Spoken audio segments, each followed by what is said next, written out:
ఒక గ్రామంలో శ్యామ్ అనే యువకుడు ఉండేవాడు. అతనికి ప్రతి పనిని ప్రారంభించడం అంటే భయంగా ఉండేది.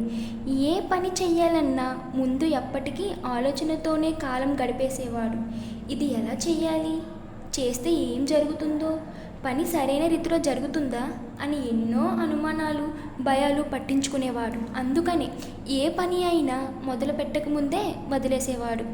ఒకరోజు అతని గ్రామానికి ఒక బుద్ధిమంతుడు వచ్చాడు. ఆయన ప్రజలకి మంచి సలహాలు ఇచ్చేవాడు. శ్యామ్ కూడా వెళ్ళి తన సమస్య చెప్పాడు. స్వామి, నేను ఎన్నో పనులు మొదలు పెట్టాలనుకుంటున్నాను, కానీ ఎప్పుడూ ఒకటి కానీ మొదలు పెట్టనే లేదు. నా సమస్యకి పరిష్కారం చెప్పండి అని అడిగాడు. అప్పుడు ఆ బుద్ధిమంతుడు అతనికి ఒక చిన్న కథ చెప్పాడు. ఆ కథ ఏంటంటే, ఒక దారిపైన 2 కుండలతో నీరు మోసేవాడు ఉండేవాడు.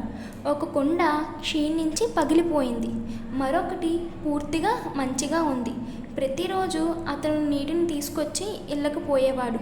కానీ పగిలిన కుండలోని నీరు పావు మాత్రమే ఉండేది.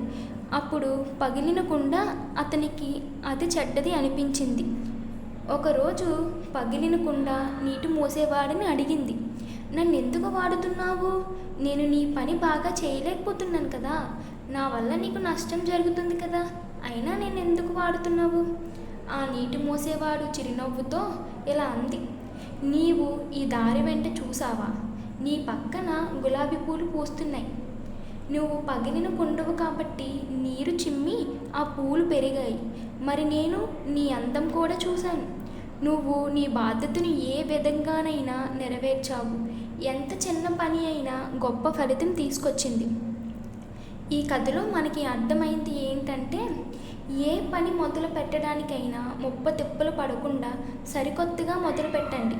మొదలు పెట్టకపోతే మీరు ఎప్పుడూ ఫలితాన్ని చూడలేరు. చిన్నదైనా పని మొదలు పెడితేనే కదా అది ఎంత గొప్పదో తెలిసేది. అది ఏదో ఒక విధంగా గొప్ప ఫలితాన్ని అందిస్తుంది. అప్పటి నుండి శ్యామ్ ఏ పని అయినా భయపడకుండా మొదలుపెట్టడం మొదలుపెట్టాడు.